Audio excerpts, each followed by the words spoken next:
तो शिव शक्ति एस्ट्रोलॉजी में आपका स्वागत है। जैसे आज हम आपको सिखा रहे हैं कि कुंडली विश्लेषण करना आपको आना चाहिए। तो विशेष कुंडली विश्लेषण की श्रृंखला में हम आपको और भी बता रहे हैं कि कुंडली आप देखेंगे कैसे। उसमें आज हम देखेंगे विशेष प्रकार का धन योग, क्योंकि मैंने आपको प्रथम भाव के बारे में बता ही दिया था कुंडली में एक वीडियो में। उसके बाद आता है दूसरा भाव जो धन भाव है। धन से संबंधित प्रश्न लोग बहुत पूछते हैं, गुरुजी में आर्थिक परेशानी है, दिक्कत है, और ये क्यों आती है, कारण क्या है। तो हमको ये देखना चाहिए, किसी जातक की कुंडली आ गई हमारे पास तो देखें उसकी कुंडली में धन का योग है कि नहीं है। धन आ रहा है तो कहाँ से आ रहा है, उसका योग क्या बनेगा, कहाँ से उसको धन की प्राप्ति होगी, कि उसको अपने भाग्य से मिल रहा है, कर्म से मिल रहा है, बड़े भाइयों से मिल रहा है, कुटुंब से मिल रहा है, यानी कहाँ से उसको धन की प्राप्ति होगी, क्या कार्य करे। तो उसके धन के योग को हम देखें, कैसे विचार कैसे करें। किसी कुंडली हमारे सामने आ गई तो हमको ये पता होना चाहिए कि इस जातक की कुंडली में धन भाव की स्थिति क्या है, धन की स्थिति क्या है। आज इसी बात पर हम चर्चा करेंगे। और फिर उधर पहले आप सूत्र नोट करिएगा, उसका स्क्रीनशॉट ले लेना, और उसके बाद जो हम आपको समझा रहे हैं प्रैक्टिकल के द्वारा, पहले आपको सूत्र नोट कर देंगे, उसके बाद आपको प्रैक्टिकल के द्वारा भी हम समझाएंगे। आज हमारा योग रहेगा विशेष प्रकार का धन योग विचार, कि किसी कुंडली हमारे पास आएगी उसमें विशेष प्रकार के धन योग का विचार कैसे करेंगे। एक कुंडली हमने बना दी है, वृष लग्न की कुंडली है, इसमें बृहस्पति लग्न में है, पराक्रम में चंद्रमा है, चतुर्थ भाव में शुक्र बैठा हुआ है, और पंचम में मंगल बुध और सूर्य बैठे हैं, छठे भाव में केतु, सप्तम में शनि बैठा हुआ है। ये ग्रहों की स्थिति है। ऐसी कुंडली को हम विश्लेषण करेंगे बाद में। पहले आप सूत्र नोट कर लीजिए कि अगर किसी जातक की कुंडली आपके पास आ गई तो आप ये देखेंगे एकादश भाव यानी लाभ भाव, दशम भाव, चतुर्थ भाव, लग्न, पंचम, द्वितीय, ये जो 6 भाव हैं, इन भावों का जो स्वामी का योग, इनका योग किसके साथ हो जाए, 9 मेष के साथ हो जाए। क्या समझे आप कि दशम, एकादश, दशम, चतुर्थ, लग्न, पंचम और द्वितीय, इन भावों के स्वामियों का 9 मेष के साथ, इन भाव का जो स्वामी हो और 9वें भाव का जो स्वामी हो, इनका आपस में संबंध हो। यो संबंध कैसा होगा, या दोनों एक साथ बैठे हो या दोनों की आपस में दृष्टि हो, ऐसा कोई संबंध हो जाए तो जातक धनी हो जाएगा। दूसरा कि एकादश भाव, लग्न भाव, चतुर्थ, पंचम, द्वितीय, इन जो 5 भाव है, इन भाव का जो स्वामी है, स्वामियों का 10 मेष के साथ, 10 मेष यानी दशम भाव का जो स्वामी है उसके साथ इन भाव के जो स्वामी है उनका आपस में संबंध हो जाए। संबंध वही बताया मैंने, युति या दृष्टि हो जाए, युति या दृष्टि हो जाए तो उनका आपस में या एक दूसरे से केंद्र में बैठे हो तो संबंध हो जाए, तब भी धनी योग बन जाएगा। तीसरा नोट कर लीजिए कि पंचम, द्वितीय, लग्न, चतुर्थ, इन 4 भाव का जो स्वामी है उसका संबंध लाभ ही से हो जाए, लाभ एकादश भाव के स्वामी के साथ हो जाए, तब भी वो धनी होगा। चौथा सूत्र नोट कर लीजिए कि पंचम, चतुर्थ, द्वितीय, इन भावों का जो स्वामी है उसका लग्न के स्वामी के साथ संबंध हो, तब भी धनी योग होगा। पांचवा सूत्र नोट कर लिए, द्वितीय भाव का जो स्वामी है, द्वितीय भाव का स्वामी का संबंध चतुर्थ और पंचम भाव के स्वामी के साथ हो, तब भी धनी होगा। या चतुर्थी पंचमेश का आपस में संबंध हो जाए, तब भी धन योग की प्राप्ति हो जाती है।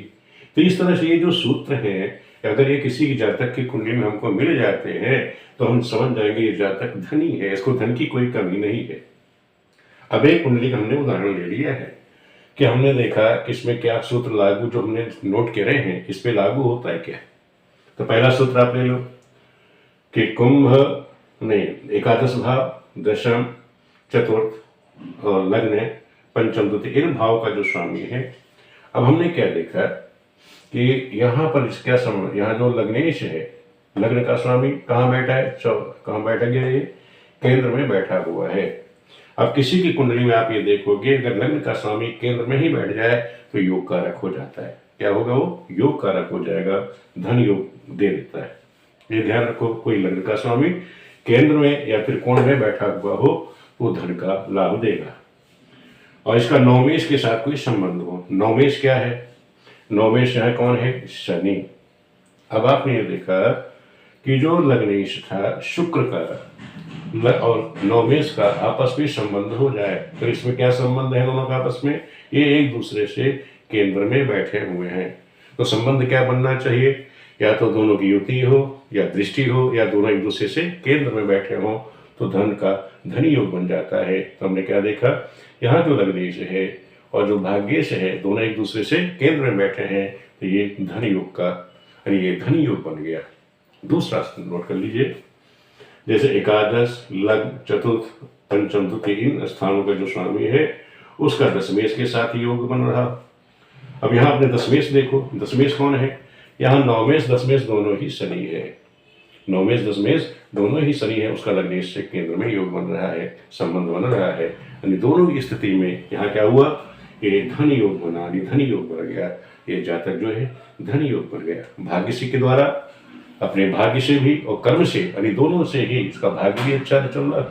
भाग्य का स्वामी कर्म से, भाग्य से, दोनों से ये योग कारक हो गया। अब पंचम, द्वितीय व लग्न और चतुर्थ, इन स्थानों का जो स्वामी है उसका लाभेश के साथ संबंध। लाभेश क्या है?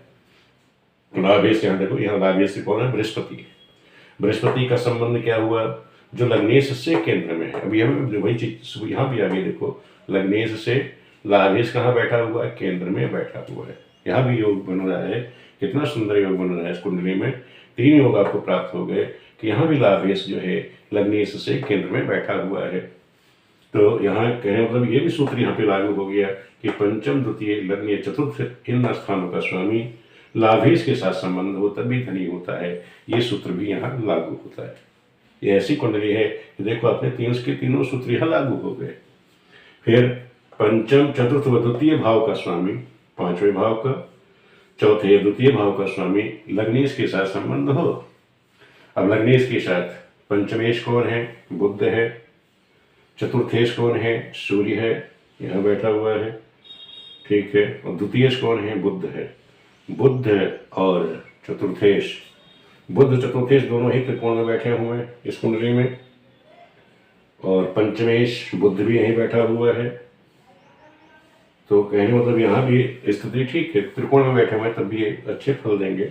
यहाँ पे भी जो पंचमेश भी यहीं बैठा हुआ है, द्वितीय धन का स्वामी भी यहीं बैठा हुआ है। तो इस तरह से जो योग बन जाते हैं, पंचमेश वही है, पंचमेश भी अपने पंचमेश के साथ सुखेश की दृष्टि पड़ रही है। तो यहाँ युक्ति है, तो यहाँ भी धनी योग बन गया। तो कहने मतलब यहाँ जो योग बन रहे हैं, मैंने देखा इस कुंडली में कि पंचम ये पंचम का स्वामी, चतुर्थ का स्वामी सूर्य भी यहीं बैठा हुआ है, द्वितीय का स्वामी भी यहीं बैठा हुआ है।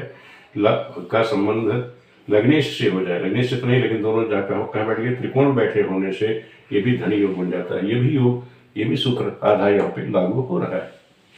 फिर हमने देखा द्वितीय भाव का स्वामी के साथ संबंध चतुर्थेश और पंचमेश का हो जाए।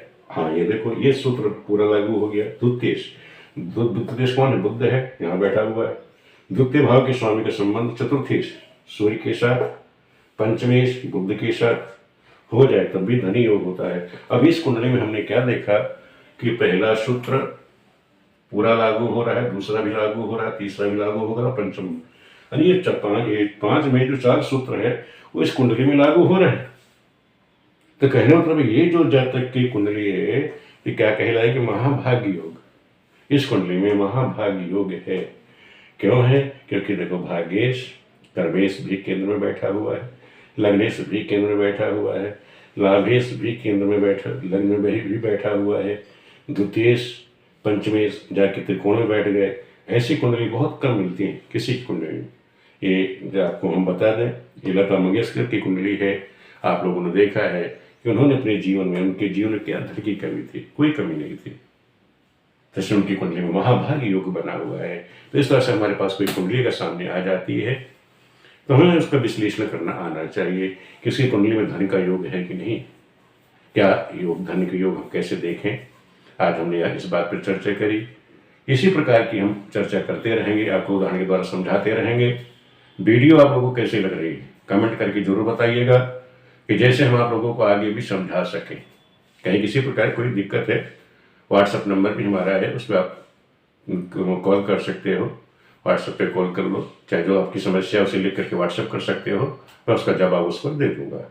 वीडियो देखने के लिए आप सभी मित्रों का बहुत बहुत धन्यवाद।